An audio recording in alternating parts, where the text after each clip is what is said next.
సామినేని ఉదయ్ భాను గారికి, ఈనాటి సమావేశంలో నాతో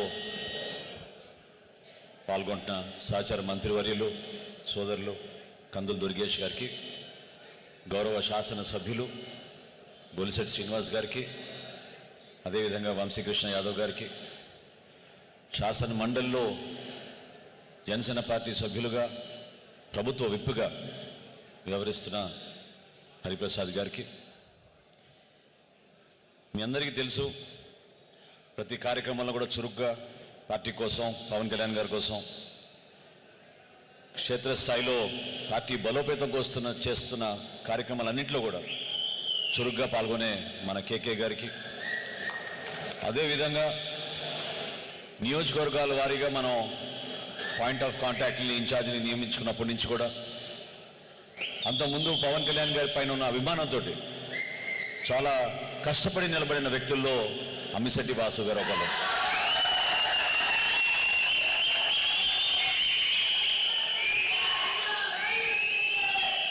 అమ్మిశెట్టి వాసు గారికి, వంశీ గారికి, అదేవిధంగా రాజేష్ గారికి, పార్టీలో ఈరోజు పవన్ కళ్యాణ్ గారు అప్పచెప్పిన బాధ్యతని ప్రజల కోసం అంకిత భావంతో పనిచేస్తున్న పాపారావు గారికి, సుబ్బారాయుడు గారికి, కొంచెం జనసేన పార్టీ వీర మహిళా రీజనల్ కోఆర్డినేటర్స్గా వ్యవహరిస్తున్న సౌజన్య గారికి, అనిత గారికి, అదేవిధంగా విజయలక్ష్మి గారికి,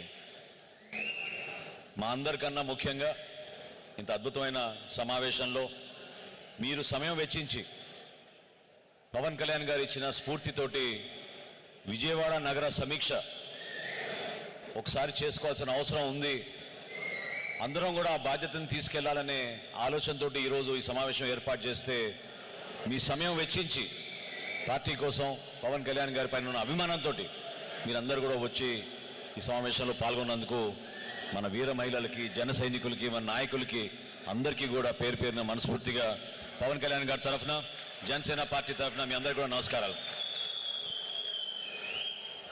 కొంచెం చెక్ చేయండి అమ్మా, వాల్యూమ్ కొంచెం చెక్ చేయండి. ఓకే ఓకే కూర్చోండమ్మా, కూర్చో. పార్టీలో ఈరోజు వేదిక పైన మేమందరం కూడా ఇంత సుదీర్ఘమైన ప్రస్థానం చేయగలిగామంటే మనం అందరం కలిసికట్టుగా ఉండడం వల్లనే.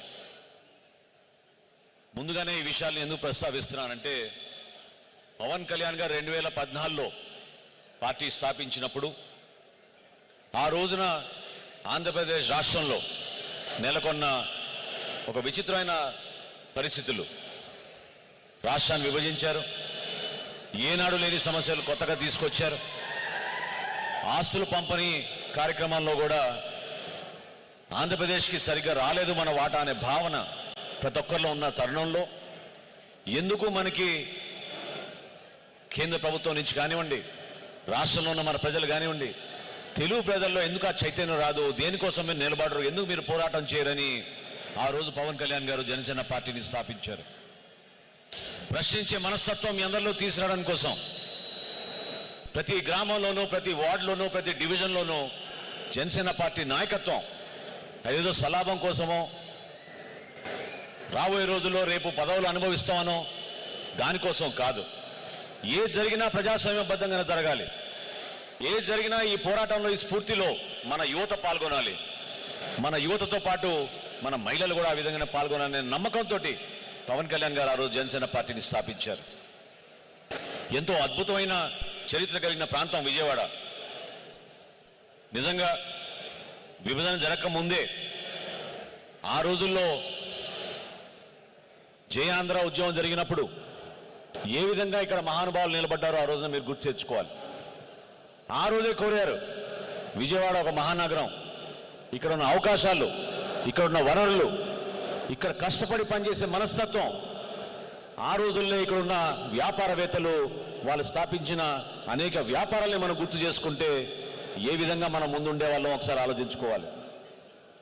ఎంతో రాజకీయ చరిత్ర అనుభవం కలిగిన వ్యక్తులు, ఎన్నో ఉద్యమాలు చేసిన గడ్డ ఇది.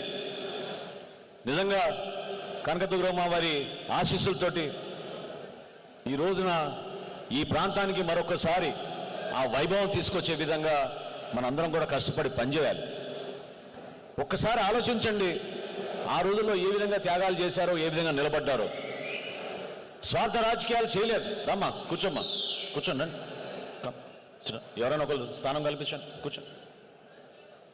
ఓ చైర్ అన్నమ్మా, కొంచెం జరగండి, అడ్జస్ట్ అవ్వండి, మీరు కూర్చోండి. ఆ రోజుల్లో జరిగిన కార్యక్రమాల్లో మా తండ్రి గారు కూడా ఇక్కడ పోటీ చేసి 1978లో శాసనసభ్యుడిగా గెలిచారు. మంత్రిగా ఆ రోజు రాష్ట్ర క్యాబినెట్లో, చెన్నారెడ్డి గారి క్యాబినెట్లోను, దాని తర్వాత ఇంకో 2 ముఖ్యమంత్రుల దగ్గర ఆయన పనిచేశారు. ఇక్కడున్న రాజకీయ పరిస్థితులు విజయవాడ పాలిటిక్స్ అన్నా, కృష్ణా జిల్లా పాలిటిక్స్ అన్నా ఆదర్శవంతంగా ఉండేవి. కేవలం మన రాష్ట్రంలోని కాదు, దేశ స్థాయిలో కూడా కృష్ణా జిల్లా నుంచి, విజయవాడ నుంచి వచ్చారంటే ఒక ప్రత్యేక గుర్తింపు ఉండేది. ఎందుకంటే స్వాతంత్ర ఉద్యమం నుంచి ఆ రోజు గాంధీ గారు ఇక్కడికి వచ్చిన అనేక సందర్భాల్లో ఏ విధంగా మనం జాతి కోసం, దేశం కోసం అంకిత భావంతో పనిచేశామో ఆ స్ఫూర్తి నిలబెట్టుకుంటూనే వచ్చాం. విజయవాడ మహానగరంలో అందరూ ఉంటారు. ప్రత్యేకంగా ఆ రోజుల నుంచే మైనారిటీ సోదరులు ఈరోజు కూడా వచ్చారు సమావేశానికి. మనస్ఫూర్తిగా వారికి నేను అభినందనలు జనసేన పార్టీ అధ్యక్షులు పవన్ కళ్యాణ్ గారి తరఫున తెలుపుతున్నాను. ఎందుకంటే సమాజంలో విచ్ఛిన్నం చేయాలనే జరుగుతున్న ప్రయత్నాన్ని పవన్ కళ్యాణ్ గారు గుర్తించి ఆ రోజు నుంచే కులాలకి, మతాలకు అతీతంగా జనసేన పార్టీ ఏ విధంగా నిలబడాలో ఆయన గుర్తు చేశారు. పార్టీ సిద్ధాంతాలు ప్రజల్లోకి తీసుకెళ్లాలని ప్రతి సందర్భంలో కొనియాడుతూ ఉంటారు. ఏ కార్యక్రమం చేసినా జనసేన పార్టీలో 2017 నుంచి విజయవాడ వేదికగానే మనం ప్రారంభించుకున్నాం. దాన్ని మీరెవరు కూడా మర్చిపోబాకండి. మీరు ఒక అంకిత భావంతో నిలబడ్డారు. ఆ రోజున మెంబర్షిప్ కార్యక్రమాలు కానివ్వండి, ప్రభుత్వానికి వ్యతిరేకంగా మనం మొట్టమొదటి కార్యక్రమం ఆ రోజు చేసింది అమరావతి రాజధాని కాదు, 3 రాజధానుల నిర్మాణం చేస్తానని ఆ రోజు వైఎస్ఆర్సీపీ ముఖ్యమంత్రి జగన్మోహన్ రెడ్డి గారు అంటే, ఆ రోజున మనం దీక్ష చేసి విజయవాడ నగరం నుంచి జనసేన పార్టీ మనందరం కూడా నిలబడ్డాం. రోడ్ల పైన గుంతలు పూడ్చడానికి, అధ్వానంగా ఉన్న పరిస్థితులు గుర్తు చేయడానికి విజయవాడ నుంచే మనం ఆ రోజున అద్భుతమైన కార్యక్రమం ప్రారంభించాం. జనసేన పార్టీ ఏ విధంగా నిలబడింది అనేది మీకు అందరికీ కూడా గుర్తు చేయాల్సిన సందర్భం. విజయవాడ నుంచి తుని వరకు పవన్ కళ్యాణ్ గారు ఆ రోజు రైలు ప్రయాణం చేశారు. దేనికోసం చేశారు చెప్పండి? సమాజంలో అందరూ కలిసికట్టుగా ఉండాలి. తునిలో జరిగిన ఆ సంఘటన మర్చిపోయి అందరం కలిసికట్టుగా పూల వర్షం కురిసే విధంగా ఆ రోజు స్వాగతం పలికినప్పుడు తునిలో ఆయన ఉపన్యాసం నాకు ఇంకా గుర్తు. ఈ రోజుకి ఒక పక్క వర్షం కురుస్తోంది, అయినా కానీ మన జన సైనికులు, వీర మహిళలు అక్కడ ఆయనకి ఆహ్వానం పలికి విజయవాడ నుంచి ప్రారంభించిన ఆ రైలు యాత్ర ఎంత అద్భుతంగా ఆ రోజు రాష్ట్రంలో ప్రతి ఒక్కరిని కదిలించే విధంగా ఒక ప్రయత్నం పవన్ కళ్యాణ్ గారు చేశారో మీకు గుర్తు చేస్తున్నాను.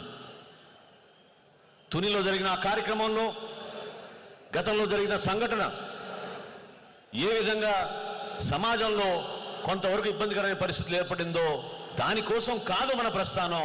అందరం కలిసికట్టుగా నిలబడాలి. ప్రతి కుటుంబంలో ఉపాధి అవకాశాలు కలిగించాలి, ప్రతి కుటుంబానికి మేలు జరగాలి, ప్రతి కుటుంబానికి ఒక అద్భుతమైన భవిష్యత్తు ఉండాలి, మన బిడ్డలకి భవిష్యత్తు ఉండాలని పవన్ కళ్యాణ్ గారు ఆ రోజు ఇచ్చిన ఉపన్యాసాన్ని నేను గుర్తు చేస్తున్నాను.